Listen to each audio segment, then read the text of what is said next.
Practical knowledge चाहिए तो civil site visit पे आपको आना ही पड़ेगा और आने के लिए आपको चैनल को सब्सक्राइब कर लेना है और बेल आइकन दबा लेना है। तो आज की वीडियो भी हाउस कंस्ट्रक्शन के रिलेटेड है, बेसिक वीडियो रहेगी जिसमें हम सीखेंगे कुछ गलतियों के बारे में, कुछ चीज़ें आपको बताने वाला हूँ। 1 वे 2 वे स्लैब के बारे में सबको पता है, लेकिन कुछ कमेंट्स से सर थोड़ा प्रैक्टिकली वे से बताइए, तो वो भी आज आपको साइट पे भी विजिट करवाएंगे और आपको थ्योरेटिकल वे से भी बताएंगे। सब कुछ करेंगे, लेकिन उससे पहले चैनल को सब्सक्राइब कर लो और बेल आइकन दबा लो। पहले थोड़ा मैं आपको एक चीज़, दो तीन चीज़ें दिखा देता हूँ। जो आपकी कॉर्नर्स पे विंडोज रहती है ना, मोस्टली अगर आप इस तरीके से उसको शेप देते हो, इस डिज़ाइन देते हो, काफ़ी अच्छा वो लुक देगी। जब एलिवेशंस बनती हैं घर की तो काफ़ी अच्छी देखने को मिलेगी।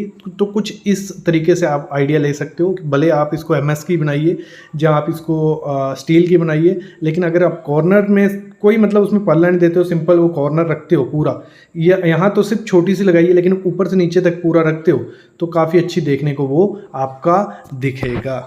देखो यहाँ एक गलती की गई है, ये है एक तो जॉइंट जब बनाया गया, मतलब लगा लो एक, आप हम इसे कॉलम पकड़ के चलते हैं, स्टब कॉलम है ये, एलिवेशन के लिए बनाई गया।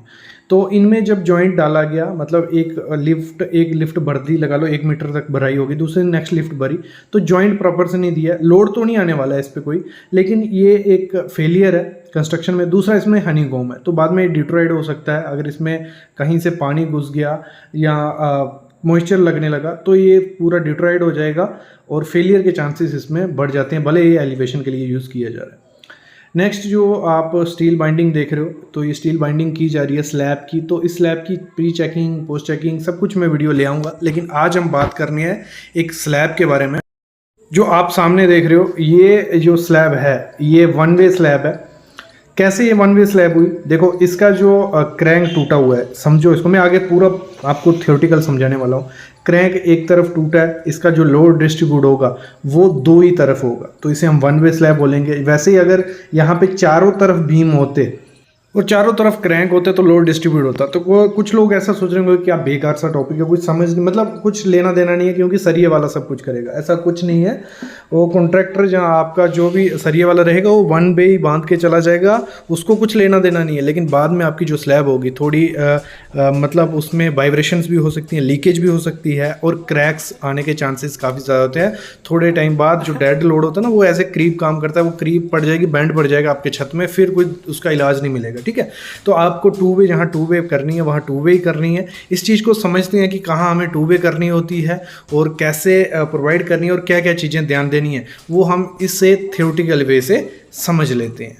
देखो पूरा कंप्लीट ध्यान यहाँ पे देना। ये हमारा आ गया 1 वे स्लैब, 2 वे स्लैब, मैं थोड़ा बहुत ड्रॉ भी किया और कंप्लीट समझोगे आप।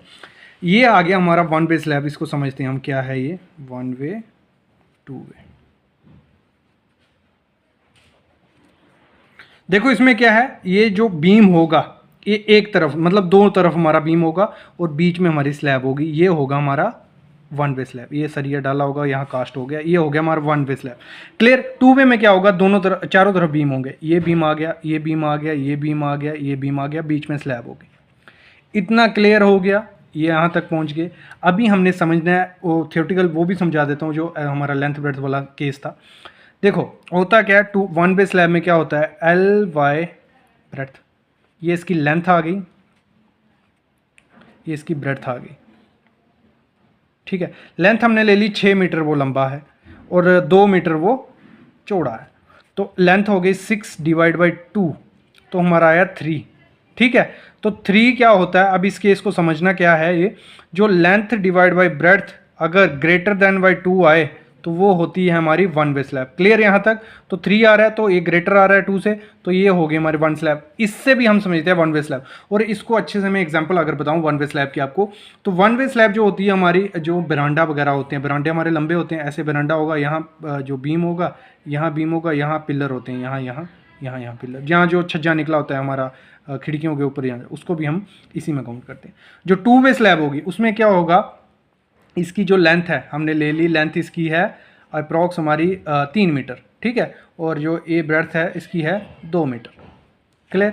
अभी हम कर लेते हैं L divide by B, breadth जो होती है लेस देन 2 होनी चाहिए हमारी, तो लेंथ हमारी 3 मीटर, ब्रेड्थ है 2, और इसको हम डिवाइड करेंगे तो आ गया हमारा 1.5, और 1.5 हमारा 2 से लेस आ रहा है, तो वो क्या हो गया, क्लियर हो गया, ऐसे हमारी हो गई 2 वे स्लैब। क्लियर। ये हमारी थी 1 वे स्लैब और ये हो गई हमारी 2 वे स्लैब। इतना क्लियर हो गया, आगे बढ़ो। अभी आगे क्या चीज़ है, ये हमारा जो लगा लो ये कॉलम है 2 और ये सामने में मैं सामने से आपको दिखा रहा हूँ। तो ये सॉरी इसको मैं फोकस कर लेता हूँ। देखो ये स्लैब है हमारी, जब 1 वे स्लैब पे लोड पड़ता है, यहाँ लोड पड़ा तो जो हमारी 1 वे स्लैब होगी वो ऐसे बक्कल करेगी, ऐसे ऐसे शो होगी आपको, ठीक है। ऐसे शो हुई तो उससे आइडिया लग जाता है हमारा क्या है ये 1 वे स्लैब। और जो 2 वे स्लैब होगी उसका लोड जो डिस्ट्रीब्यूट होगा चारों तरफ और होगा, और जब उस पर लोड पड़ेगा वो यहाँ से भी ऐसे बेंड होगी और इस तरफ से भी, मतलब एक प्लेट की शेप बना लेगी बेंड के टाइम। जो प्लेट हमारी होती है ऐसे कोली, तो उसके तरह वो दिखेगी 2 वे स्लैब। यहाँ तक क्लियर हो गया।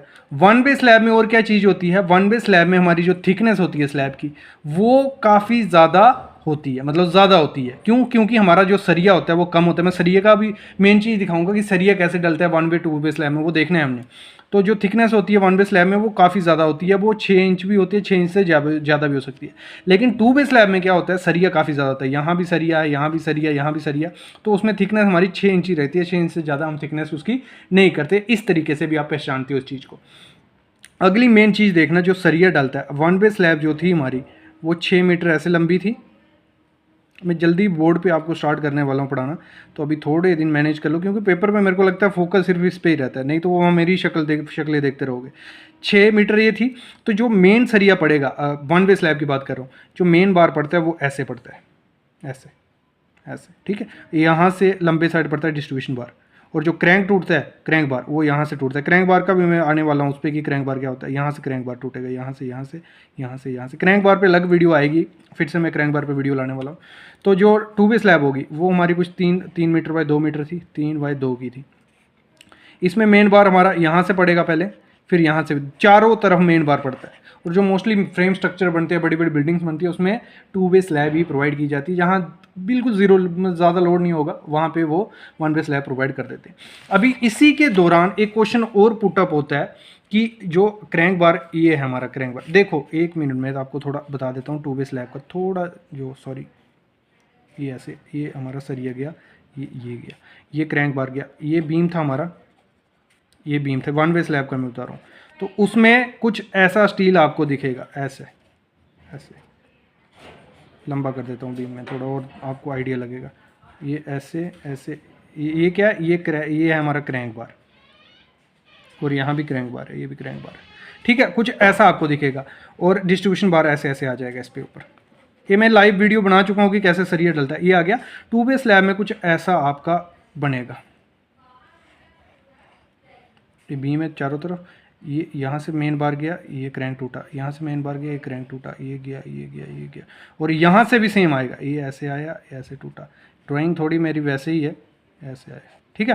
मतलब दोनों चारों तरफ क्रैंक टूटेगा। अभी इसी में से क्वेश्चन निकलता है कि क्रैंक बार क्या होता है। देखो क्रैंक बार हम मोस्टली इस पर वीडियो तो अलग से आएगी, मैं थोड़ा बता देता हूँ। बेसिक एक क्वेश्चन पुटअप होता है जब 1 वे 2 वे स्लैब का पूछा जा रहा होता है, तभी क्रैंक बार के बारे में पूछा जाता है कि जो क्रैंक बार होता है वो क्या करता है, नेगेटिव बेंडिंग मूवमेंट जो होता है उसको काउंटर करता है। हॉगिंग के बारे में पता ही है आपको। तो नेगेटिव बेंडिंग मूवमेंट को कौन, क्रैंक बार टॉप बार प्रोवाइड करता है, और जो बॉटम होता है मतलब डिस्ट्रीब्यूशन बार होता है वो हमारा पॉजिटिव बेंडिंग मूवमेंट को काउंटर करता है। और अगर आपको पूछे कोई कि और क्या करता है क्रैंक बार, तो जो शेयर फोर्स क्रिएट होती है, देखो बीम और जहाँ सपोर्ट्स होती है ना, जहाँ सपोर्ट होगी वहाँ पे शेयर फोर्स मैक्सिमम होती है, वहाँ पे मोस्टली शेयर फोर्स को रेजिस्ट करने के लिए हम क्या करते हैं, क्रैंक बार प्रोवाइड करते हैं। और अगर आपने क्रैंक बार प्रोवाइड किए होंगे, जो आपकी स्लैब टूटेगी ना जब, तो वो एकदम से नहीं टूटने वाली, उसमें क्रीप थोड़ी थोड़ी पहले झुकेगी, वो उसके बाद टूटेगी। मतलब एकदम से ब्रिटल से नहीं वो टूटेगी कि एकदम से गिर जाएगी, पहले झुकेगी फिर गिरेगी।